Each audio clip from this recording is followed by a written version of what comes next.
आराध्या एक छोटे से शहर की मासूम लड़की।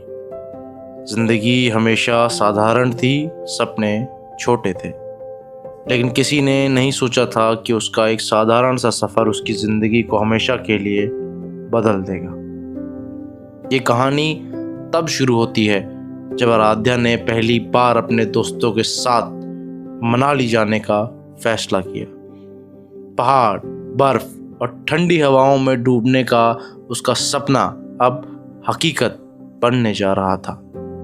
एक छोटी सी यात्रा, लेकिन ये यात्रा उसकी ज़िंदगी की सबसे बड़ी उलझन भरी यात्रा बनी।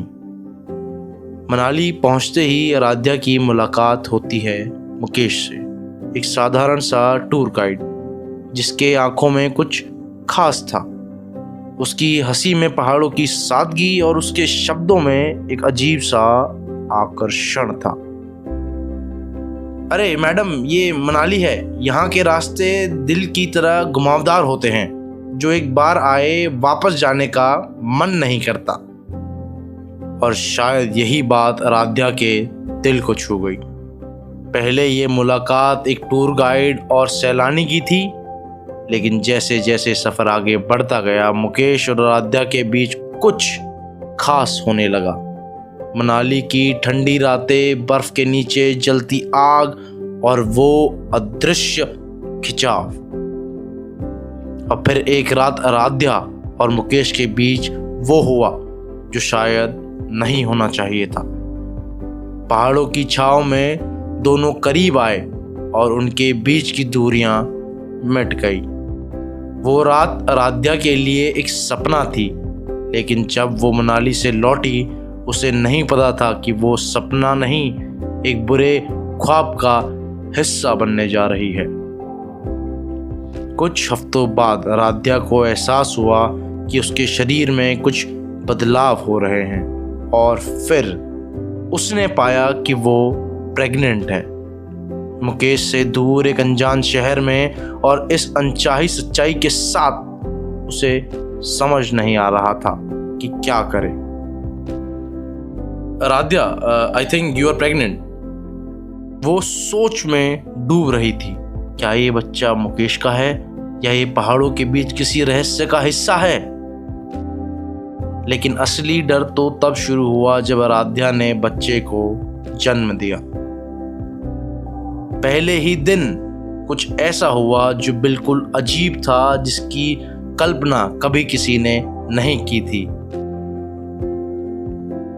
डॉक्टर साहब कहाँ गए? वो बच्चा जिसने पहले ही दिन डॉक्टर को निगल लिया। आराध्या का दिल धड़क उठा। उसे समझ नहीं आ रहा था कि क्या करे। ये कोई साधारण बच्चा नहीं था, ये कोई राक्षस था। आराध्या बच्चे को अस्पताल से उठाकर भाग गई। वो उसे बचाना चाहती थी, या शायद दुनिया को उससे बचाना चाहती थी। और फिर वो भागती रही। भागते भागते उत्तराखंड के पहाड़ों के एक छोटे से गांव में जा पहुंची। वहां उसने अपने बेटे को एक छोटे से कमरे में कैद कर दिया। हर दिन वो जंगल से शिकार करती, किसी जानवर को मारकर उसे खाने को देती। हर रोज एक नया शिकार, और वो बच्चा बड़ा होता गया, लेकिन उसके साथ उसका खौफ भी बढ़ता रहा।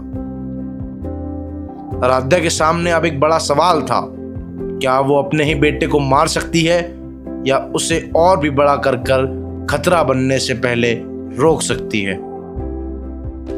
क्या आराध्या उस राक्षस को मार पाएगी जिसे उसने खुद जन्म दिया है? और अगर नहीं, तो क्या होगा जब वो दुनिया के सामने आएगा?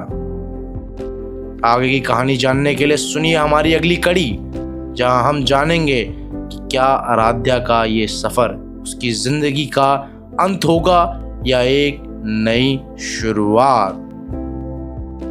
ये थी पहाड़ों के साये में की पहली कड़ी, सिर्फ आरकास्ट बाय आर्क नामा पर।